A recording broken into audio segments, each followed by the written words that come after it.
क्या आपको भी ये लगता है कि यूजीसी नेट एग्जामिनेशन देने के बाद जॉब नहीं लगती और जॉब लग भी जाती है तो बहुत कम सैलरीज मिलती है?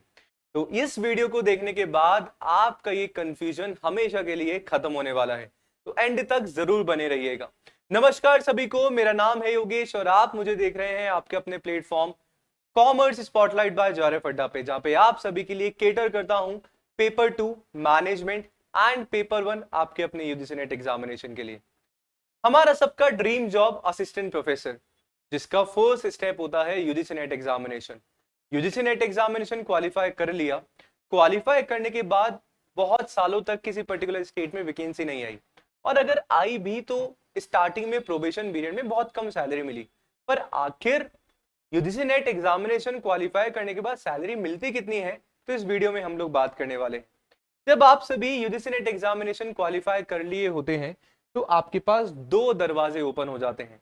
पहला दरवाजा कि मुझे रिसर्च स्कॉलर बनना है, और दूसरा दरवाजा कि किसी भी स्टेट में असिस्टेंट प्रोफेसर की वैकेंसी आती है तो मुझे झट से अप्लाई करना है और मुझे असिस्टेंट प्रोफेसर की जॉब ले लेनी है। अब जब आप पीएचडी स्कॉलर बनते हैं तो वहां पे भी कहीं ना कहीं जो है आप सभी को पैसा मिलता है, बट शर्त यह है कि आपका केवल और केवल नेट वहां पे क्लियर नहीं होना चाहिए। अगर आपका JRF junior research fellowship clear हो जाता है तो आप अपना रिसर्च पैसा लेके सरकार से कर सकते हैं। मींस यहां पे आप सभी को 37,000 रुपए 37,000 रुपीज पर मंथ मिलता है, वो भी 2 सालों के लिए। और 2 सालों के बाद ये अमाउंट बढ़ के आप सभी का एसआरएफ में कन्वर्ट हो जाता है, जो कि अप्रोक्स 47,000 आपका बन जाता है। तो यानी कि 37,000 2 सालों के लिए, प्लस इसमें एचआरए आपका अलग होता है, और ऐसे ही 2 साल के बाद जब आप एसआरएफ बन जाते हो तो वो आपका 47,000 प्लस एचआरए आपका बन जाता है। तो यानी कि अगर आप असिस्टेंट प्रोफेसर भी नहीं बनना चाहते हैं, या असिस्टेंट प्रोफेसर की वैकेंसीज नहीं आ रही है, या आपने किसी भी कारण से अप्लाई नहीं किया है, तो आप यूजीसी नेट एग्जामिनेशन क्वालिफाई करके, जिसमें जेआरएफ का कट ऑफ कहीं ना कहीं क्वालिफाई करके, आप इतना अमाउंट जो है ले सकते हैं इंडियन गवर्नमेंट के द्वारा, और अपनी रिसर्च को आप स्टार्ट कर सकते हैं। दो हमारे पास तरीके होते हैं, या तो हम पैसा लगा के रिसर्च करें या हम सरकार से पैसा लेके रिसर्च करें। तो दूसरा तरीका हमारे लिए बेटर हो सकता है अगर जेआरएफ की कट ऑफ हम लोग क्वालिफाई कर लेते हैं। बात है असिस्टेंट प्रोफेसर कि सर जब असिस्टेंट प्रोफेसर की हमारे पास वैकेंसी आती है तो उसमें कितनी सैलरी होती है। तो गाइस असिस्टेंट प्रोफेसर भी हमारे पास यहाँ पे अलग अलग टाइप के हैं। फॉर एग्जांपल मान लीजिए आप जो है गेस्ट लेक्चरर के रूप में किसी भी कॉलेज में या यूनिवर्सिटी में पढ़ाना जाते हैं। तो अगर आप गेस्ट लेक्चरर के रूप में पढ़ाने जाते हैं तो आपको वहां पे इनिशियली 25,000 रुपीज जो है ऑफर किए जाएंगे। ये एक एवरेज है, ठीक है। ये डिपेंड करता है आपकी सिटी पे, आप किस कॉलेज या किस यूनिवर्सिटी में है, ठीक है, प्राइवेट में है, गवर्नमेंट में है, सेंट्रल है, स्टेट है, टोटली डिपेंड करता है। मैंने एक एवरेज लेके आप सभी को यहाँ पे बताया है, जो कि इनिशियल हमारी यहाँ पे सैलरी होती है, ठीक है। ये हमारा गेस्ट लेक्चरर हो गया।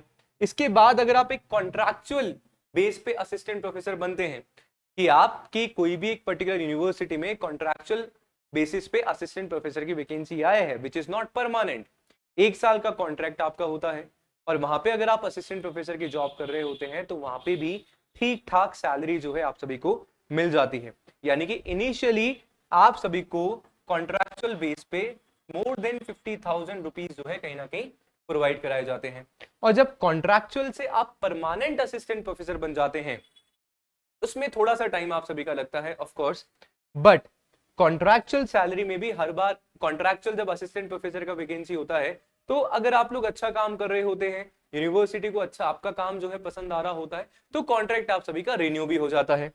तो रिन्यू होते होते वो सैलरी जो है कहीं ना कहीं ऑफ कोर्स आपको इंक्रीमेंट भी मिलेगा, सेम जो नॉर्म्स में हमारा चलता है।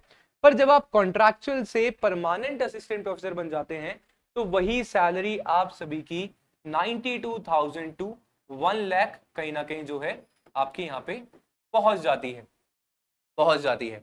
इसके बाद जब आप एक सरकारी असिस्टेंट प्रोफेसर बन जाते हैं, परमानेंट जॉब पे चढ़ जाते हैं, आप सभी को पता है कि मैंने असिस्टेंट प्रोफेसर एग्जामिनेशन क्वालिफाई किया फॉर एग्जांपल, और मुझे जब अपॉइंटमेंट मिलेगा, मेरी जब पोस्टिंग होगी, तो 2 साल का मेरे को प्रोबेशन पीरियड कंप्लीट करना पड़ेगा। प्रोबेशन पीरियड में इनिशियली सैलरी जो है हमें कम मिलती है, और जब 2 साल का प्रोविजन पीरियड आप सभी का कंप्लीट हो जाता है तो आपको परमानेंट असिस्टेंट प्रोफेसर के जो भी नॉर्म्स है उसके बिहाफ पे सैलरी आप सभी को प्रोवाइड करवाई जाती है। तो अगर प्रोविजन पीरियड की हम लोग बात करें तो वहां पे इनिशियली आप सभी को प्रोविजन पीरियड पे अराउंड 57,000 टू 60,000 जो है सैलरी प्रोवाइड करवाई जाती है। तो यस, इसलिए असिस्टेंट प्रोफेसर को ड्रीम जॉब कहा जाता है, जहां पे आप जो है अपनी नॉलेज को बढ़ा रहे हैं, अपनी नॉलेज को बांट रहे हैं, सीख रहे हैं, कुछ सिखा रहे हैं, साथ में सैलरी एंड पर्क्स भी बहुत ज्यादा हमारे पास यहाँ पे अच्छे होते हैं। तो आई होप क्लैरिटी आप सभी को मिली होगी। वीडियो पसंद आया है लाइक सब्सक्राइब शेयर जरूर करिएगा। इसके अलावा एक और हमारे पास यहाँ पे स्टेप होता है, आपने यूजीसी नेट एग्जामिनेशन क्वालिफाई किया ना, आपको रिसर्च स्कॉलर बनना है, ना आपको रिसर्च में जाना है, और किसी पर्टिकुलर स्टेट में असिस्टेंट प्रोफेसर की वैकेंसी भी नहीं आ रही है। इस दौरान कहां से करें, क्या करें? आपके पास एक सीधा अच्छा ऑप्शन है कि सर कोई भी प्राइवेट यूनिवर्सिटी या प्राइवेट कॉलेज है, आप वहां पे अप्लाई करके अपने असिस्टेंट प्रोफेसर की जर्नी को स्टार्ट कर सकते हैं। मुझे लगता है कि something is better than nothing. अगर आप वहां पे जाते हैं तो कहीं ना कहीं एक्सपीरियंस आप सभी को मिलेगा, एक कॉलेज का एनवायरनमेंट आप सभी को मिलेगा, यूनिवर्सिटी का माहौल आपको मिलेगा, पढ़ाने को ग्रेजुएशन पोस्ट ग्रेजुएशन के स्टूडेंट जो है कहीं ना कहीं आप सभी को मिलने वाले हैं। तो यस, इनिशियल स्टेज पे अगर आपको एक्सपीरियंस लेना है तो आप सैलरी को नहीं देख सकते हैं। ऑफ कोर्स ये बिल्कुल सही बात है कि प्राइवेट इंस्टीट्यूशन में सैलरी जो है बहुत कम होती है और काम जो है कहीं ना कहीं बहुत ज्यादा कराया जाता है। पर यस, अगर आप सीखने के परसेप्शन से या सीखने के पर्सपेक्टिव से आप जाते हैं तो आप सभी के लिए प्राइवेट यूनिवर्सिटीज भी बहुत अच्छा हो सकता है। पर यस, अगर टॉप प्राइवेट यूनिवर्सिटीज में आप जाते हैं तो भी वो अच्छा खासा अमाउंट जो है, अच्छी खासी सैलरीज आप सभी को प्रोवाइड करवाते हैं। आई होप वीडियो आप सभी के लिए बेनिफिशियल रहा होगा। हमारे सारे यूजीसी नेट के पेपर 1 एंड पेपर 2 के कोर्सेज में एनरोल कराने के लिए नीचे दिए गए नंबर पे कॉल कर सकते हैं, या जारफ अड्डा एप्लीकेशन डाउनलोड कर सकते हैं, या वेबसाइट के थ्रू मेरे पेपर 1 एंड पेपर 2 मैनेजमेंट में एनरोल करवा सकते हैं अगर आप अगले एग्जामिनेशन की तैयारी कर रहे हैं। इसके अलावा कोई भी डाउट है तो कमेंट जरूर करिएगा, मैं डेफिनेटली ट्राई करूंगा आप सभी को आंसर करने का। मिलते हैं ऐसे ही धमाकेदार नेक्स्ट वीडियो में। शुक्रिया।